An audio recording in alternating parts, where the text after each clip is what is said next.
ونسلم على رسوله الكريم أعوذ بالله من الشيطان الرجيم إن الله وملائكته يصلون على النبي يا أيها الذين آمنوا صلوا عليه وسلموا تسليما اللهم صل على سيدنا ونبينا مولانا محمد وسلم والصلاة والسلام على سيدنا يا رسول اللہ۔ دیکھیں سورہ فاتحہ اور سورہ بقرہ دونوں ختم ہو چکی ہیں، فی الوقت الاردیہ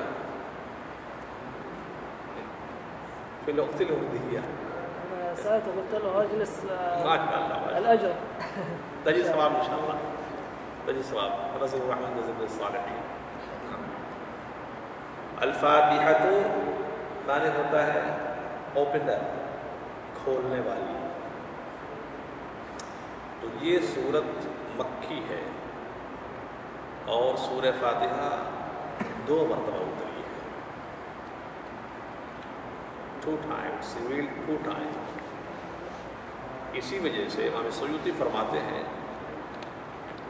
کہ ایک مرتبہ یہ قرآن کے اخیر میں اتری ہے، ایک مرتبہ قرآن کے پہلے بھی اتری ہے۔ چنانچہ غالباً حضرت عبداللہ ابن مسعود رضی اللہ تعالیٰ عنہ کا صحیفہ جو تھا، جو انہوں نے ترتیب دیا تھا، بہت سارے صحابہ نے صحیفے ترتیب دیے تھے، اس میں حضرت عبداللہ ابن مسعود کا صحیفہ بھی ہے۔ اس میں یہ سورہ فاتحہ شریف اسی طرح لکھی ہوئی تھی کہ اخیر میں بھی تھی اور شروع میں بھی تھی۔ سورہ فاتحہ شریف کی خصوصیت یہ ہے کہ سورہ فاتحہ شریف یہ پورے قرآن کا خلاصہ ہے، پورے قرآن کا خلاصہ ہے۔ یہ 7 آیتیں اس کی جو ہیں الحمد سے لے کر کے والضالین تک، اس میں امر بھی ہے، نہی بھی ہے، دعا بھی ہے، قصص و حکایات بھی ہیں، اللہ کے عذاب سے پناہ بھی ہے، اور ہدایت پر قائم رہنے کے اللہ کی بارگاہ میں التجا بھی ہے۔ چنانچہ ایک حدیث پاک ہے، اللہ فرماتا ہے قسمت الصلاۃ بینی وبین عبدی، میں نے نماز کو اپنے اور اپنے بندے کے درمیان بانٹ دیا ہے۔ پوری حدیث پاک حدیث قدسی ہے۔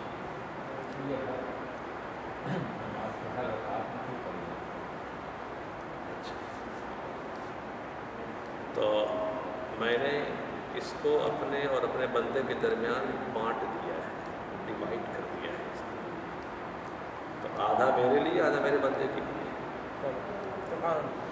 الحمدللہ رب العالمین،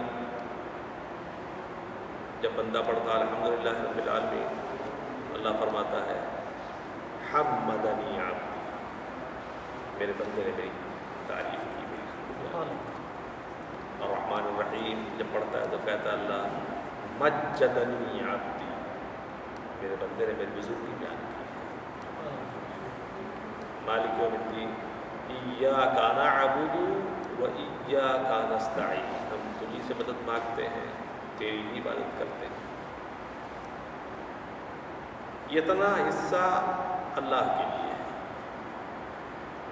یہ تقسیم، اتنا حصہ جو ہے یہ اللہ کے لیے۔ اس کے بعد پھر کیا ہے؟ اب دعا شروع ہو رہی ہے، اہدنا الصراط المستقیم، ہمیں سیدھے راستے پر چلا، صراط الذین انعمت علیہم، ان کا سیدھا راستہ جن کو اوپر تم نے انعام فرمایا۔ وہ کون لوگ ہیں؟ اولئک الذین انعم اللہ علیہم من النبیین والصدیقین والشہداء والصالحین وحسن اولئک رفیقا، یہ وہ لوگ ہیں جن پر اللہ نے نام فرمایا، صدیقین، شہداء، صالحین، یہ بڑے پیارے دوست ہیں، بڑے اچھے رفیق ہیں۔ یہ دعا مانگ رہا ہوتا ہے کہ اللہ مجھ کو ان کے راستے پر چلا جن پر تم نے انعام فرمایا ہے، غیر المغضوب، ان کے راستے پر نہ چلا جن پر تو نے غضب فرمایا ہے، اس سے مراد ہے یہودی، ولا الضالین، اور نہ ان کا راستہ چلا جو گمراہ ہو چکے ہیں، اس سے مراد عیسائی۔ تو اب رب کریم فرماتا ہے کہ اب میرا بندہ جو مجھ سے مانگ رہا ہے میں اس کو دوں گا۔ سمجھا آپ نے؟ بڑی فضیلت ہے اس کے بہت سارے نام ہیں، بالکل جسٹ یہ سورہ فاتحہ یہ مکی ہے، اس کے بعد پھر بقرہ جو ہے مدنی ہے بالکل ٹوٹل. اس لیے سورہ بقرہ کے اندر بتا چکا ہوں بار بار کہ مکی اور مدنی صورتوں کے درمیان فرق یہ ہوتا ہے کہ مکی صورتوں میں فنڈامنٹل گفتگو ہوتی ہے، بنیادی بات چیت ہوتی ہے. وہ کیا ہے؟ 7 فنڈامنٹل بلیفس: توحید، رسالت، بعث بعد الموت، آخرت، اچھی بری تقدیر، حساب و کتاب، فرشتے، کتابیں. آمنت باللہ و ملائکتہ، آمنت باللہ میں اللہ پر ایمان لایا، و ملائکتہ اس کے سارے فرشتوں پر، و کتبہ اس کی ساری کتابوں پر، و رسولہ اس کے سارے رسولوں پر، والیوم الآخر آخرت کے دن پر، والقدر خیرہ و شرہ من اللہ تعالی اچھی بری تقدیر اللہ کی طرف سے ہے، والبعث بعد الموت اور موت کے بعد اٹھائے جانے پر. These are 7 fundamental beliefs of Islam. سبحان اللہ. یہ تو موسٹلی جو مکی صورتوں میں ڈسکشن ہوتی ہے وہ یہی ہے: توحید، رسالت، نبوت، کتاب، آخرت، حساب و کتاب.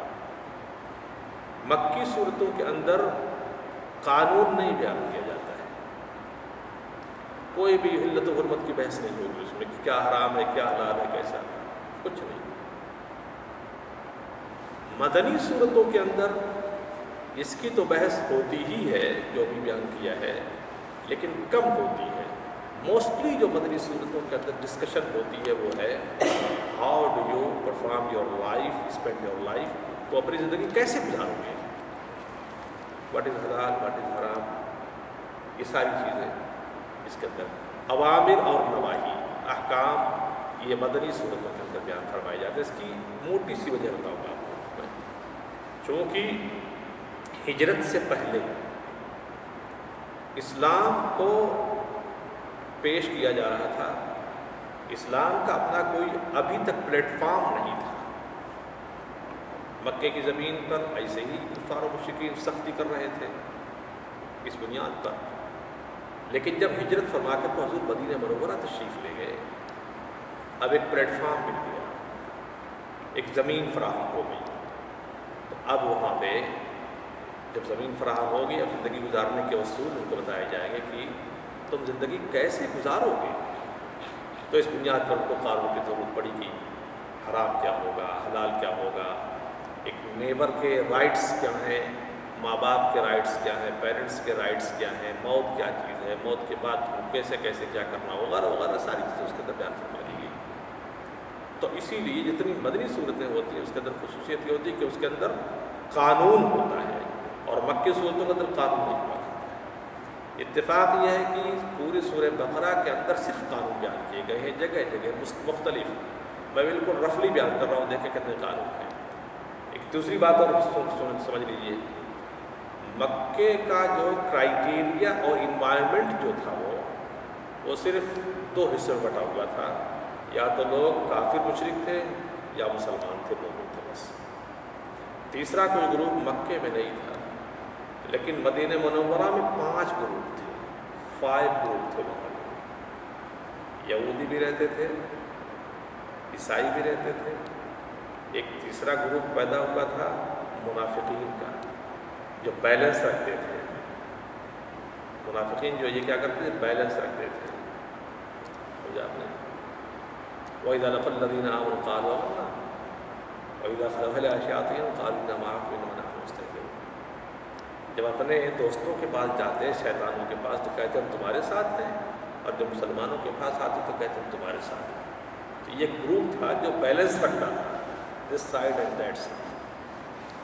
یہ بھی تھا. اور کفار و مشرکین وہ تو تھے ہی، یہ 4 ہو گئے. اور 5واں اس میں جو مسلمان گیا تھا سب سے اخیر میں. اب یہ اخیر میں جانے والا ان 4 سے فائٹ کر رہا ہے، اور ان 4 سے فائٹ کر کے اپنی بات کو دلیلوں کے ذریعے بنا رہا ہے. بات سمجھ آ رہی ہے نا؟ یہ دیکھ لیجیے یہ فرق، یہ کوئی معمولی بات نہیں تھی۔ بہرحال تو وہاں پہ بڑے مسائل پیدا ہو گئے تھے۔ اب ان کو قانون بھی دینا ہے، زندگی گزارنے کا اصول بیان فرماتے ہیں۔ دیکھیں جو قانونی حیثیت سے قرآن سورہ بقرہ کے اندر سب سے پہلی بحث کی گئی قانونی حیثیت سے، وہ آگے چلنے کے بعد بیان فرمائی گئی ہے، وہ ہے تمہاری سود کی بحث، ربا سب سے پہلی بحث کی گئی۔ سود کیا چیز ہے؟ الذین یأکلون الربا لا یقومون الا کما یقوم الذی یتخبطہ الشیطان من المس۔ جو لوگ سود کھاتے ہیں ان کا حال قیامت کے دن یہ ہوگا کہ وہ اٹھیں گے اپنی قبروں سے جیسے شیطان لگا ہوا ہو، اٹھیں گے گریں گے، اٹھیں گے گریں گے۔ مسئلہ یہاں پہ یہ ہے، میں برابر اسی بریف میں تھوڑا سا کر دوں۔ اس کے بعد سود کے بعد دوسرا مسئلہ جو بیان کیا گیا اس میں خاص طور سے وہ ہے، خیر سب سے پہلے تو نماز کا مسئلہ بیان کیا گیا، اس کے بعد زکوٰۃ کا، اس کے بعد پھر سود کا مسئلہ آیا ہے۔ سود کے مسئلے کے بعد پھر حج کا مسئلہ بیان فرمایا گیا ہے۔ حج کے مسئلے کے بعد پھر پرسنل لائف جو ہوتی ہے، طلاق ہے، اطاق ہے، عورتوں کے حیض وغیرہ کے مسئلے بیان فرمائے گئے ہیں، موت کی عدت، رضاعت جسے کہتے ہیں دودھ پلانے کی مدت، ان سب کی بحث کی گئی ہے۔ اس کے بعد جہت قبلہ کے تعین اور ڈائریکشن آف قبلہ کی جو چینجنگ ہوئی ہے اس کی بحث کی گئی ہے۔ یہ ساری بحثیں ایک طرف سے ہوتی چلی گئی ہیں اور اخیر میں توحید ہی پر جا کر یہ صورت کمپلیٹ ہوتی ہے، اس صورت کی خصوصیت۔ بہرحال تو میں جو کہنا چاہ رہا تھا وہ یہ ہے کہ سود ہوتا کیا ہے، ربا کیا چیز ہے۔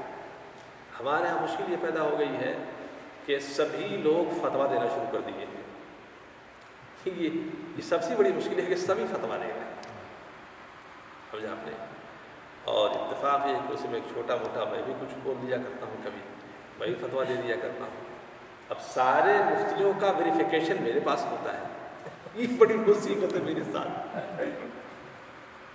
سارے مفتیوں کا ویریفیکیشن میرے پاس، میں اگر روزانہ کی جو مجھ سے بڑے بڑے مفتیوں کے فتووں کا ویریفیکیشن وغیرہ لکھوں تو اتنی موٹی کتاب ہو گئی ہو جائے گی۔ یقین کیجیے آج ہی کسی خاتون کا کوئی مسئلہ آیا دماغ میں نہیں رہ گیا ہے کہ کسی خاتون نے فتویٰ دیا ہے اس کو ایسے نہیں ایسے ہونا چاہیے۔ میں نے کہا تو بھائی مجھے سے پوچھ لیجیے، آپ مجھے کہاں پوچھ لیجیے، فتویٰ انہوں نے دیا، میں کہا ویریفیکیشن میں کیوں کروں اس کا۔ یہ ہے صورتحال۔ سود ہے کیا؟ بحث بڑی پھیلی ہوئی ہے یہ سود کی، یہ 10 منٹ کے اندر میں اس کو کلیئر نہیں کر پاؤں گا، لیکن اتنا جان لیجیے اسلامی شریعت میں، اسلامک لا میں کنٹریز جو ہوتی ہیں وہ 2 طریقے کی ہوتی ہیں، دارالکفر یا دارالاسلام۔ دارالکفر کو دارالحرب بھی کہتے ہیں۔ بہت سارے وہ چیزیں جو دارالاسلام میں الاؤ ہیں، نہیں الاؤ ہیں، وہ دارالحرب میں الاؤ ہو جاتی ہیں، اور بہت ساری چیزیں دارالحرب میں الاؤ، دارالاسلام میں الاؤ نہیں ہو پاتی۔ سب سے پہلے یہ جاننا ہے، سبحان اللہ۔ جب تک یہ نہیں معلوم کریں گے تب تک کتنے بھی مفتیان کرام ہوں وہ فتویٰ دیتے رہیں سود کا سود کا سود کا سود کا، وہ سود ثابت نہیں کر پائیں گے۔ You have to clear the freshness. What is the sood and what is the definition of sood and riba? Interest is not riba. جو کہتے ہیں انٹرسٹ نہیں، انٹرسٹ دیکھیں عربی میں 2 ورڈ ہوتا ہے،